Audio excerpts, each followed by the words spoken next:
On a Tuesday night that was supposed to change everything, Elon Musk arrived at the NBC studio for what everyone expected to be just another business interview about his latest projects. For 40 minutes, the interview went on normally. He discussed rocket engines, missions to Mars, and electric car technology. But then something unexpected happened. In the middle of a discussion about work-life balance, Elon suddenly turned to look directly at the camera and said, "Justine, if you're watching this, I have something to tell you." What he confessed to his ex-wife on live television in front of millions of viewers shocked her and broke the hearts of everyone watching.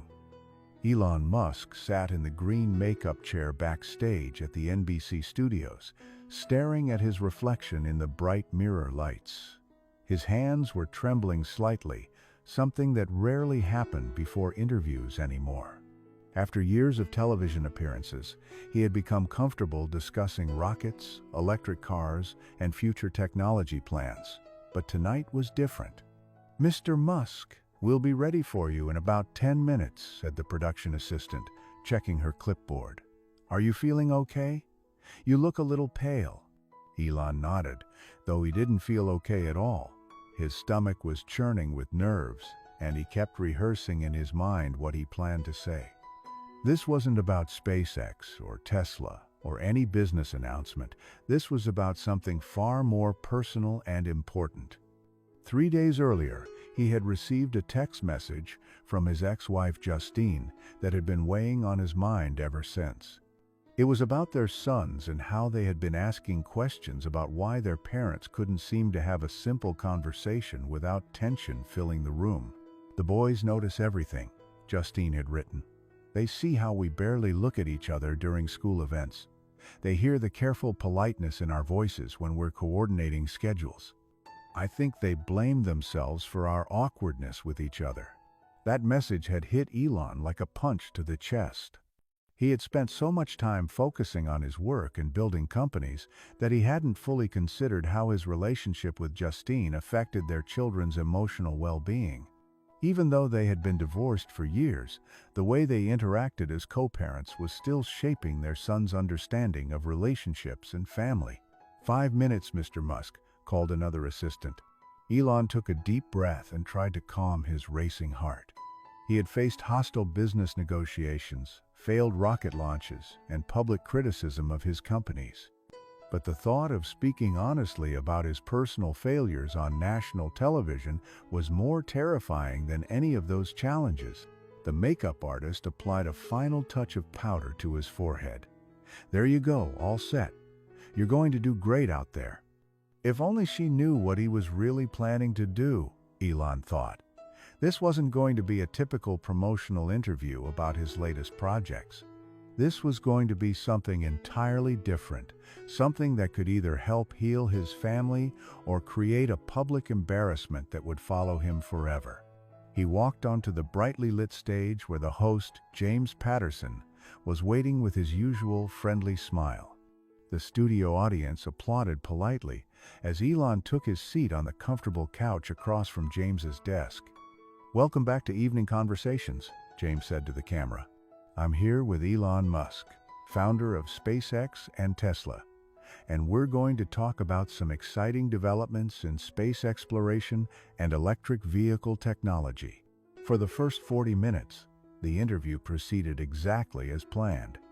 Elon discussed the latest SpaceX missions, explained the technical challenges of reaching Mars, and described new manufacturing processes that were making electric cars more affordable.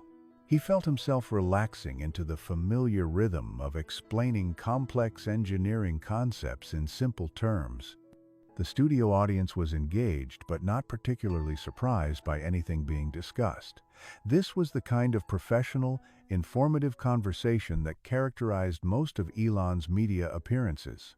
James asked thoughtful questions about timelines, costs, and technical specifications, while Elon provided detailed answers that showcased his company's innovations. "So the new Raptor engines are performing better than expected?" James asked, leaning forward with genuine interest. "Yes, we've achieved thrust levels that exceed our initial projections by about 15%, Elon replied, warming to the technical discussion. The key breakthrough was in the combustion chamber design. We found a way to optimize the fuel mixture that increases efficiency while reducing manufacturing costs. And this brings us closer to your timeline for Mars missions with crew? Absolutely. We're looking at potentially launching the first crewed mission within the next decade, possibly sooner if all the testing continues to go well. James nodded enthusiastically. That's incredible. Now, I understand you're also making significant progress with the Tesla manufacturing facilities. Can you tell us about the new production techniques you're implementing? Elon shifted in his chair, discussing the automated assembly processes and quality control improvements they had developed. Part of him was grateful for these familiar questions, but another part was growing increasingly anxious about what he had planned to say later in the interview. The beauty of our new approach, Elon explained, is that we can maintain extremely high-quality standards while dramatically reducing production time. Each vehicle goes through hundreds of precision tests before it leaves the factory. Speaking of precision, James said with a smile, I have to ask about your attention to detail. Your employees often mention how involved you are in every aspect of production. Do you really review individual engineering drawings? I do, Elon admitted. I think it's important to understand every component of what we're building.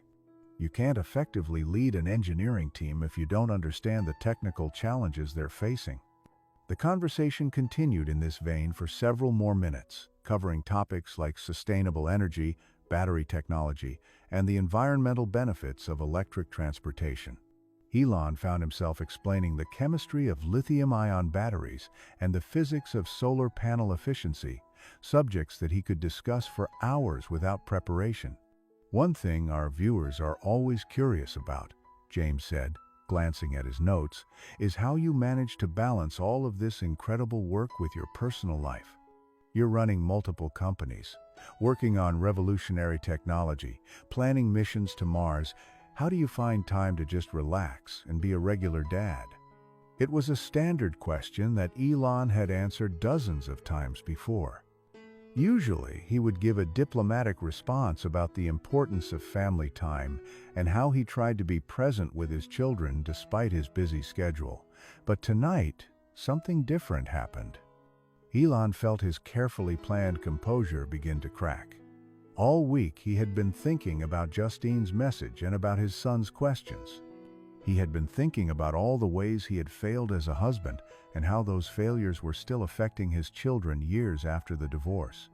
The studio lights felt suddenly brighter, and he could hear his own heartbeat in his ears.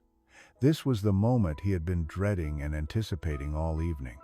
You know, there's something I need to say, Elon interrupted, his voice taking on a quality that immediately caught everyone's attention. Justine, if you're watching this, and I know you sometimes watch these interviews, I want you to know that I've been thinking about what you said during our last conversation about the boys. The mention of his ex-wife's name created an immediate shift in the studio atmosphere. James's eyebrows rose in surprise, and the audience became completely silent. This was clearly not part of the planned interview, and everyone in the room could sense that they were witnessing something unscripted and deeply personal. Elon turned to look directly into the main camera, speaking to one specific person rather than the television audience. I know I wasn't always present the way I should have been when we were married, he continued, his voice steady but filled with emotion. I was so focused on building companies and changing the world that I sometimes forgot the world I was trying to change included the one we had built together at home.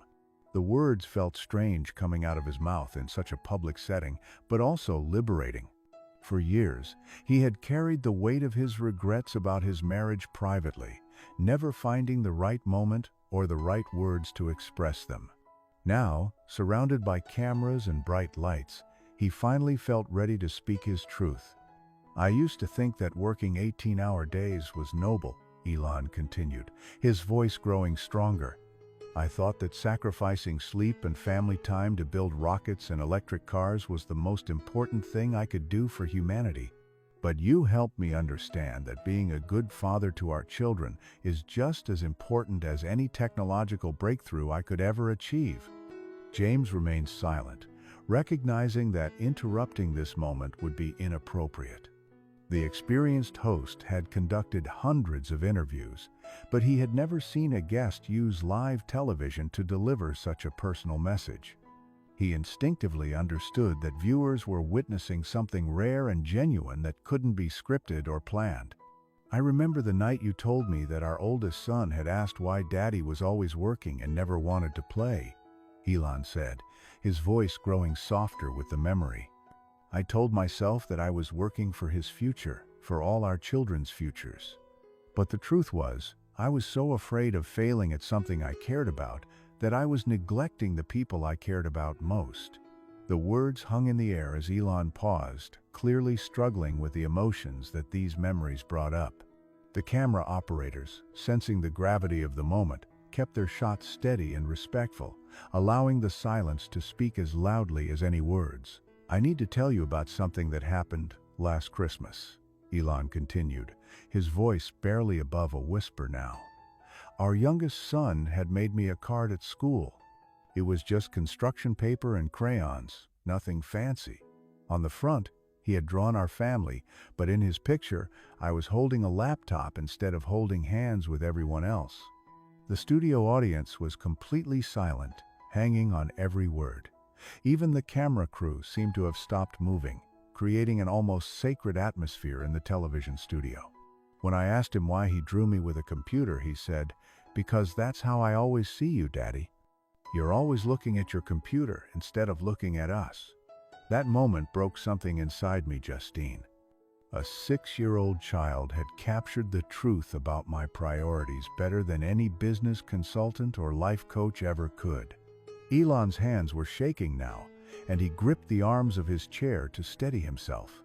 I kept that card on my desk at work for weeks, staring at it during meetings and phone calls. Every time I looked at it, I saw myself through our son's eyes, not as the innovative entrepreneur or the visionary leader, but as the father who was always somewhere else, even when he was physically present. James, despite his years of experience managing difficult interviews, found himself deeply moved by the raw honesty of Elon's confession. He had interviewed presidents and celebrities, but he had never witnessed such vulnerable self-reflection on live television. "I started thinking about my own childhood," Elon continued, his voice growing stronger as he delved deeper into his memories. "My father wasn't emotionally present either. He was brilliant, successful in business, but he never taught me how to be a good husband or father. I swore I would be different with my own children, but somewhere along the way, I became exactly what I had promised myself I would never become." The audience could see tears forming in Elon's eyes, but his voice remained steady and clear. "You tried to tell me this so many times during our marriage, Justine. You would say that the boys needed me to be their father, not their provider. You would remind me that they didn't need expensive toys or educational opportunities as much as they needed my attention and affection. But I was too proud and too scared to really hear what you were saying." Elon turned slightly in his chair, addressing the camera more directly, as if Justine were sitting right there in the studio with him. "I was scared because deep down I knew you were right. I knew that if I slowed down enough to really be present with our family, I might have to face the fact that I wasn't very good at the most important job I had ever been given, being a father and a husband. So I kept working longer hours, taking on bigger projects, setting more ambitious goals. I told myself that if I could just achieve enough professionally, it would somehow make up for what I wasn't giving you and the boys emotionally. I thought that if I could build companies that changed the world, our children would forgive me for missing their childhood." The raw honesty of his confession was creating ripples of emotion throughout the studio. Several audience members were wiping away tears, and even the typically composed production crew seemed affected by what they were witnessing. "I remember the morning you asked me to come to our son's parent-teacher conference," Elon said, his voice filled with regret. He had been having some behavioral problems at school, and his teacher wanted to discuss strategies for helping him. I told you I couldn't make it because I had an important investor meeting. He paused, shaking his head at the memory. An investor meeting. I chose potential business partnerships over our child's emotional well-being. When you got home from that conference, you were crying. You told me that our son's teacher had asked where his father was, and you had to explain that I was too busy with work to attend. That night, you said something to me that I've never forgotten. You said, "Elon, someday these companies you're building will be footnotes in history books, but the way you treat our children will echo through generations of our family." I was angry when you said it because I thought you were being dramatic. Now, I realize you were being prophetic. The intensity of Elon's emotion was palpable throughout the studio. James found himself leaning forward, completely absorbed in this unexpected confession. This was no longer an interview. It was a man publicly reckoning with the most painful truths about himself. "I want to tell you about the night I realized how much I had lost," Elon continued, his voice thick with emotion. "It was about 6 months after our divorce was finalized. I was at the office late, as usual, working on some engineering problem that seemed urgent at the time. My phone rang, and it was you, calling to tell me that our middle son had won first place in his school science fair. Do you remember what I said when you told me that news?" Elon asked, looking directly into the camera. "I said, 'That's great, honey. Can we talk about this tomorrow? I'm in the middle of something important.' I called our son's biggest achievement an interruption to my work schedule." The weight of that revelation settled over the studio like a heavy blanket. The audience seemed to collectively hold its breath, understanding that they were witnessing a level of personal accountability rarely seen in public forums. After I hung up the phone, I sat in my empty office and realized that I had become exactly the kind of father I had always criticized. I was so focused on building rockets to reach Mars that I was failing to reach my own children, who were sitting just a few miles away from me, wanting nothing more than to share their excitement with their dad. Elon's voice began to break slightly. "That's when I understood what you had been trying to tell me all along. The most advanced technology in the world is meaningless if you don't have anyone who matters to share it with. The most successful business empire is hollow if it's built on the ruins of your family relationships." I started thinking about what legacy I really wanted to leave, he continued, his voice growing more resolute. Did I want to be remembered as the man who helped humanity reach the stars? Or as the father who was too busy reaching for the stars to notice his own children reaching for his hand? The metaphor struck the audience powerfully, and several people could be seen nodding in recognition of the universal truth he was expressing. "Justine, I need you to know that those realizations led me to make changes in how I approach my relationship with our boys. I started putting my phone in a drawer during dinner when they're with me. I started asking them about their feelings, not just their grades or their activities. I started reading bedtime stories again, something I had stopped doing because I thought they were getting too old for it. But most importantly," Elon said, his voice growing stronger, "I started apologizing to them when I made mistakes, instead of making excuses about work pressures or business demands. I wanted them to see that even adults have to take responsibility for their actions and work to become better people." The studio was completely silent, except for the quiet hum of the cameras and lights. Everyone present seemed to understand that they were witnessing something extraordinary, a public figure using his platform not to promote himself, but to acknowledge his failures and commit to growth. "I know that saying these things on television doesn't undo the years when I prioritized work over family," Elon acknowledged. "I know that public apologies can't replace the private moments I missed or the emotional support I failed to provide when you needed it most.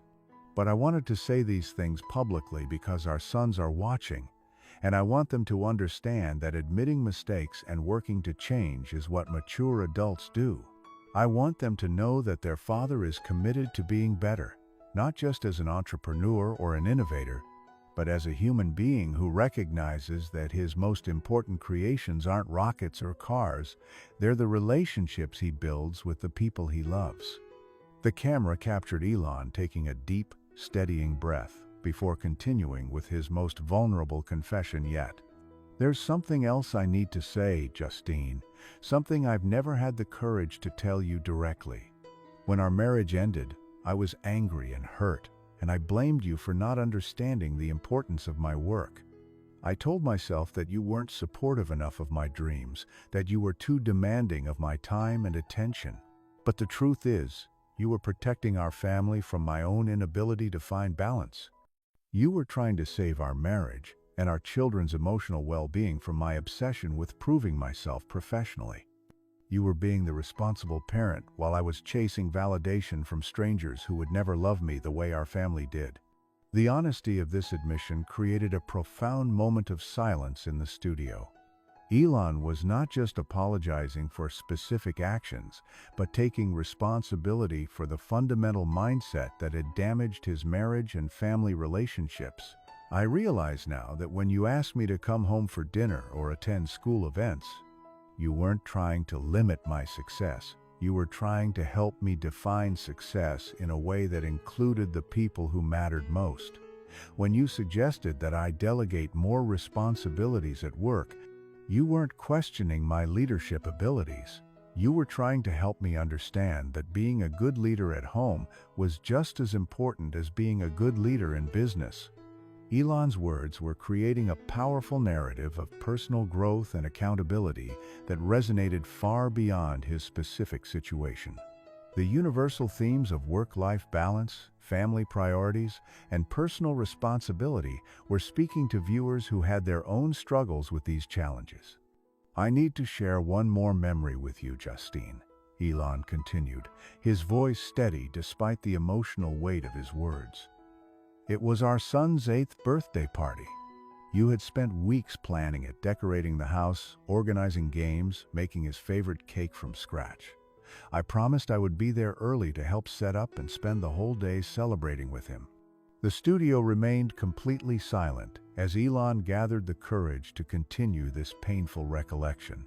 But that morning, there was a problem at the factory. A critical component failure that could have delayed production by weeks. My team was panicking, investors were asking questions, and I convinced myself that I was the only one who could solve the crisis. I called you from the car on my way to the office instead of your house. Elon's hands clenched into fists as he relived the memory. "Do you remember what you said when I told you I couldn't make it to my own son's birthday party? You didn't yell or cry or threaten me. You just said very quietly, 'He's been telling his friends all week that his daddy builds rockets and that you were going to show them pictures of space.' I don't know how to explain to an 8-year-old why rocket ships are more important than he is." The raw pain in Elon's voice was evident to everyone in the studio. Several audience members were openly crying now, moved by the honesty of his confession. "I hung up the phone and told myself that you were being unfair, that you didn't understand the pressures I was under. But as I sat in that factory all day, solving problems and making decisions, I kept thinking about our son explaining to his friends that his dad was too busy to celebrate his birthday.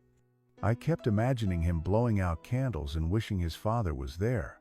By the time I finally came home that evening, the party was over. Our son was in his room, still wearing his birthday hat, playing alone with the toys his friends had brought. When I knocked on his door to apologize, he looked up at me and said, 'It's okay, Daddy. Mommy explained that saving the world is more important than birthday parties.'" Elon's voice broke completely on these last words, and he had to pause for several seconds to compose himself. The studio was so quiet that the audience could hear him struggling to control his breathing. "That moment taught me something devastating about myself," he finally continued. "My 8-year-old son was making excuses for my absence, protecting my feelings even though I had broken his heart. He was being more mature and understanding than I was, and he was learning that the people who love you will always come second to work obligations. I realized that night that I wasn't teaching my children about ambition or dedication or changing the world. I was teaching them that love is conditional, that promises can be broken for business reasons, and that their emotional needs will always be secondary to adult responsibilities." Those are terrible lessons to give to children, Justine, and I'm ashamed that it took me so long to understand the damage I was causing." The studio audience was completely quiet, understanding that they were observing a private moment being shared in a very public forum. Some people had tears in their eyes as they watched this successful, famous man acknowledge his personal mistakes with such honesty and vulnerability. "You were right when you said that our sons needed their father to be fully present, not just physically there, but emotionally available," Elon continued. "I used to bring my phone to their soccer games and answer emails during their school plays. I thought I was being efficient, managing my time well. But I was actually teaching them that my work was more important than their achievements, more worthy of my attention than their happiness." He paused, collecting his thoughts before continuing. "I want you to know that I've been working on that. I've been trying to be more present when I'm with the boys, to really listen when they talk about their day at school or their friends or their worries. I hope you can see the changes when I'm with them now. They deserve the best of both of us, and I know I wasn't giving them my best before." The unexpected public acknowledgement of past mistakes and commitment to personal growth created a powerful moment that transcended typical celebrity interview content. Elon's willingness to express vulnerability and take responsibility demonstrated a level of emotional maturity that surprised viewers who primarily knew him through his business persona. "I also want to say thank you," Elon said, his voice growing even softer. "Thank you for continuing to be such an incredible mother to our children, even when our marriage couldn't work. I know there were times when you had every right to be angry about my priorities, times when you could have made it difficult for me to maintain my relationship with the boys. But you never did that." His voice began to shake slightly with emotion. "You've never tried to turn them against me, and you've always encouraged their relationship with me even when I know it would have been easier for you to just handle everything on your own. That kind of grace and maturity is rare, and I don't think I've ever properly thanked you for it." The heartfelt tribute to his ex-wife's character and parenting revealed a deep respect and gratitude that had clearly been developing since their divorce. His public acknowledgement of her grace and maturity during difficult circumstances showed an appreciation for qualities that extended far beyond their romantic relationship. "I know our divorce was hard on everyone," Elon continued, "but especially on our sons. They didn't choose to have parents who couldn't make their marriage work, and they shouldn't have to carry the burden of our adult problems. I want them to know that their mother and I both love them completely, and that we're learning to work together better as their parents." He looked directly into the camera again, his eyes bright with unshed tears. "Sometimes I think about what kind of world I'm trying to create with all these companies and technologies. I want to leave the planet better than I found it, safer, and more sustainable for future generations. But I realized recently that the most important future I'm responsible for isn't on Mars or in some electric car factory. It's in my children's hearts and minds and memories of their childhood." James finally spoke, his voice gentle and respectful. "Elon, that was incredibly brave of you to share. Is there anything else you'd like to say?" Elon looked back into the camera one more time, his voice steady and clear. "Just that I hope our co-parenting relationship will continue to improve, and that our sons will benefit from seeing both their parents treat each other with respect and appreciation, despite our personal history. They deserve to see that love for them can bring out the best in both of us, even when we couldn't bring out the best in each other as husband and wife." He took a deep breath before concluding. "The smartest thing I ever did wasn't building a rocket or designing an electric car. It was convincing Justine to have children with me, even though I turned out not to be ready for the responsibility at the time. Our boys are the best thing either of us has ever created, and they deserve parents who can put their well-being ahead of old hurts and wounded pride." The interview concluded with a standing ovation from the studio audience, something that had never happened during a business-focused interview before. As Elon shook hands with James and waved to the audience, he felt both relief and terror about what he had just done. James, still moved by what he had witnessed, addressed the camera directly. Ladies and gentlemen, I've been hosting this show for 15 years, and I've never experienced anything quite like what we just witnessed. Sometimes the most important conversations aren't about technology or business. They're about becoming better people and taking responsibility for the relationships that matter most. As the cameras stopped rolling and the studio lights dimmed, Elon sat quietly in his chair for a moment, processing what had just happened. He had used one of the most public platforms available to deliver the most private message of his life. Whether it would help or hurt his family remained to be seen, but he knew he had finally said the things that had been weighing on his heart for years. The moment reminded viewers that behind all the rockets, cars, and technological innovations, the most important achievements often involve becoming better people and creating healthier relationships with those we love most deeply. Sometimes the greatest innovation isn't something you build in a laboratory, it's the courage to admit when you're wrong, to grow from your mistakes, and to put the people you love ahead of your own pride.